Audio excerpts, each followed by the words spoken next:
gracias a mis amigos en Twitter que nos han estado enviando mensajes, me han mandado unas fotos de qué tan contaminada está la ciudad y de camiones y de patrullas y de grúas. Pues sí, ciertamente el tema de contaminación es multifactorial, ¿no? Entonces, pues bueno, ya nuestra productora nos ha pedido que sigamos con el tema del día de hoy. Sí, porque fíjate que yo hace en el bloque pasado me quedé con las ganas de decir algunas cosas, pero bueno, ahí va. Hablando del acuerdo que decía Steffi, ¿no? Justamente, a mí me parece que, y en materia, yo estoy hablando en materia legal, porque luego va a decir otras cosas que dices tú que en política no es, que quién sabe qué, pero bueno, Álvaro, ahí te va. En materia legal, lo que dice un acuerdo es un acuerdo de voluntades, ¿no? Derechos y obligaciones, simplemente, ¿no? Y aquí en materia diplomática, pues de alguna manera, entre México y Estados Unidos llegaron, se supone, a un acuerdo. Yo veo muchas obligaciones en este acuerdo para el Estado mexicano y ninguna obligación para el Estado de Estados Unidos, ¿no? Que ese es un elemento fundamental en esa parte de los acuerdos de la diplomacia. Pero dentro de los mismos acuerdos, como en este, Bernardino, hay asimetrías. Asimetrías, pero déjame decirte otra cosa. Yo lo estoy diciendo desde el punto de vista de lo que se ha comentado del viernes para acá.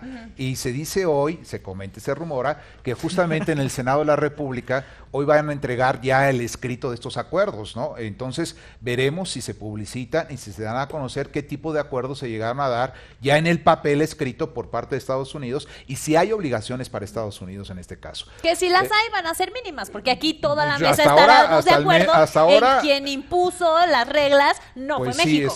te pongo México 5%, solo dijo sí y cómo. Pero sí, a ver, tenemos y que te obligas a la migración, a controlar tu Bernardino. migración. Nada más que déjame decirte una cosa más para terminar, Álvaro, déjame, aunque te molestes un poquito, pero ahí te voy. Mira nada más. Que eso no te limite, por favor. Que eso no te limite. El problema también cuando vemos en Estados Unidos, y la pregunta es, estamos hablando de migración, estamos hablando de derechos.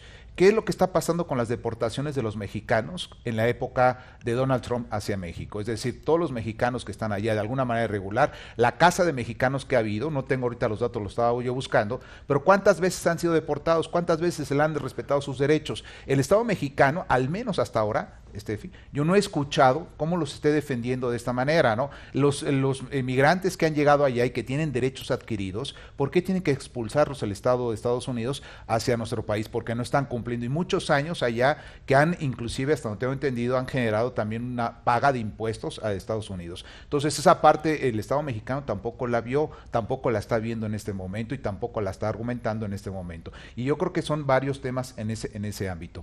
Este acuerdo, a mí me parece, al menos hasta donde se entiende, creo que aún todavía no es un acuerdo como tal, ¿no? Porque entiendo que un acuerdo debe tener derechos y obligaciones para ambas partes.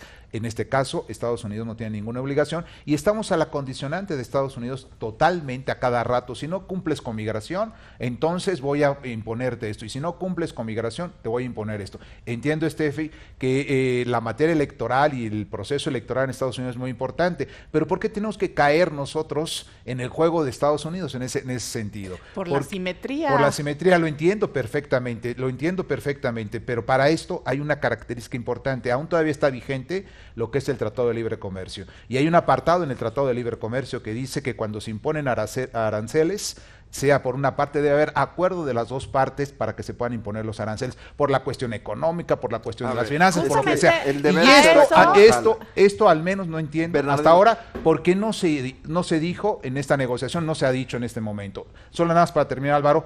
Si Bueno, tú me eso impones, es como para terminar más largo nada más para que terminar, mi porque vida. entonces no se acaba el argumento. Mira, solamente en esta parte, si efectivamente hay un acuerdo, manifestación de voluntades del Tratado de Libre Comercio en ese sentido, y si tú me vas a imponer a mí unos aranceles, pues yo me voy a un arbitraje, Donald Trump, así de claro, y me voy a la Organización Mundial del Comercio, y me voy a los tribunales internacionales. En las letras Eso. chiquitas, que lo que dice Donald Trump con este mensaje es que las estructuras del comercio internacional están pintadas porque lo que se acuerda no se respeta. Está bien, lo que diga, pero hay un recurso que puedes hacerlo. Es que este Está bien. acuerdo o esta solución no está pensada de una manera integral. Recordemos que un gran factor para que se inicie esa migración es la violencia que ocurre por el tráfico de drogas. ¿Y dónde está la demanda? Del lado de Estados Unidos. Estados Unidos tiene un gran problema de consumo de drogas doméstico. Y nosotros tenemos un gran problema también del tráfico tráfico de armas que viene de Estados Unidos. Y ahí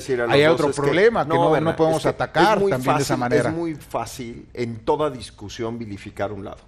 Pero para todo problema hay dos partes. Y hay que entender que se dejó que el problema llegara a que nos dijeran te pongo un arancel del 5%. Tampoco lo hemos y no atendido. Es muy popular decirlo, pero no deje de ser cierto que no podemos nosotros estar como país tomando videos en La Bestia y todo el mundo saludando a la gente cuando sabemos que esas personas, su intención es ir y cruzar la frontera. Pero si eso ha sido el discurso del presidente, claro, es que ¿cómo ese que no podemos? Si él mismo... Nosotros nos pusimos en esa posición.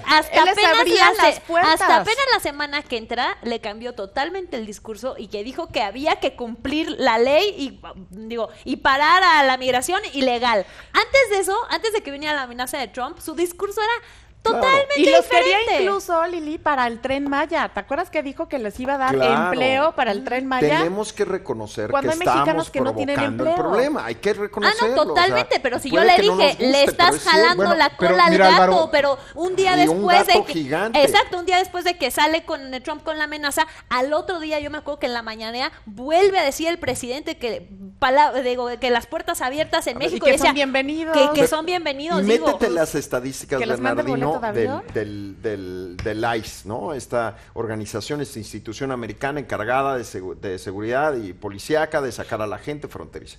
57% de sus deportaciones dicen que son criminales ya con con un récord criminal. Están hablando de 66% incremento de acciones administrativas a criminales que ya han sido sentenciados en cortes americanas. Cuando tú te metes y ves sus datos, ellos están felices porque lo que están haciendo es cuidar su país. Entonces, insisto, nosotros no podemos unilateralmente decir, ay, no, malditos, o nos pusieron esto, sin comprender qué hicimos nosotros de este lado, qué dejamos de atender, por lo menos discursivamente. Porque probablemente sí se hicieron cosas en México, pero discursivamente le estamos diciendo a Estados Unidos, tus problemas no son míos. Pero de todas maneras, Álvaro, hay muchos otros temas que nosotros tenemos que solucionar. Ejemplo, la pobreza. Sabemos que hemos hecho malas políticas públicas y que nos han llevado a esta cantidad de gente pobre en México. Okay. Eso no quiere decir que tiene que venir a Estados Unidos a decirnos que si no disminuimos los niveles de pobreza en un año va a venir a ponernos los aranceles. Ahí sí hay una diferencia entre que nosotros no hagamos lo que debemos de hacer, que deberíamos de estarlo haciendo, estoy de acuerdo contigo, y otra cosa es que Estados Unidos venga y nos condicione a que nosotros hagamos lo que tendríamos que estar haciendo. Es la diferencia entre México una campaña política y la realidad. México no es un país atractivo para los mexicanos. No, pero ¿por qué me estoy contradiciendo? Entonces, México es un país de tránsito. Entonces, pues Estados Unidos sí pero tiene argumento es que parecido. A ver, Álvaro, si ya sabes que vienen conmigo, oye, no, tú Álvaro, cumple mira, tus leyes y no los dejes yo pasar. creo que estás generalizando no muchas cosas. En lo particular dices, todos se quieren ir a Estados Unidos. No, hay mucha gente que se queda aquí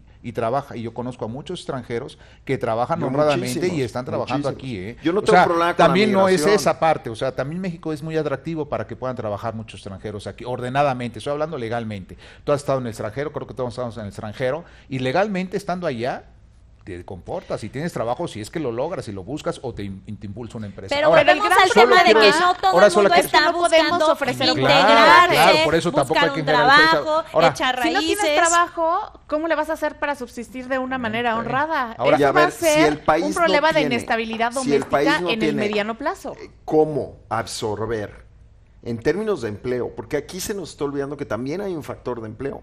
¿Qué tan capaces somos como país de suplir o de abastecer o de entregar la cantidad de plazas de empleo que necesitamos al año? No somos capaces. No somos capaces. En esta administración ha habido una cantidad de desempleo tan solo los funcionarios públicos sí. y la iniciativa privada no los está absorbiendo porque hay incertidumbre. O sea, no estamos ahorita en condiciones de absorber a todos y de emplear a todos los migrantes. Porque y menos en la economía formal. Buscando una mejor vida y llegan aquí y difícilmente la van a encontrar porque no somos capaces de generar las oportunidades que se necesitan. Y yo les voy a decir algo, ¿y dónde queda la responsabilidad de estos estados? Porque de eso no se habla. De eso no se habla, que también estas personas vienen de estados que tienen la responsabilidad de proveer. Pero por déjate, sus digo que habitantes. ellos no tienen esos ingresos para estar proveyendo de salud, de educación, vivienda y demás. Déjate, lo digo porque que en las caravanas pasadas ya venía la queja de los presidentes municipales y de los gobernadores de decir, Federación, dame recursos. No, me refiero a los presidentes de los países. Sí, de los ¿Dónde países. está bueno, eso? ya ahorita ya pides demasiado. Si seguimos esa línea, es más, más complicado, porque ya es una migración transcontinental. Pues sí, probablemente en una de esas no tienen nada que decir ellos. Pues, ¿qué van a decir? Pero bueno, pues ellos son los ni modo, Álvaro. Sí, expulsores. Pues ni modo, aquí Bernardino a fuerza se tuvo que quedar con la última palabra. Sí, debe ser.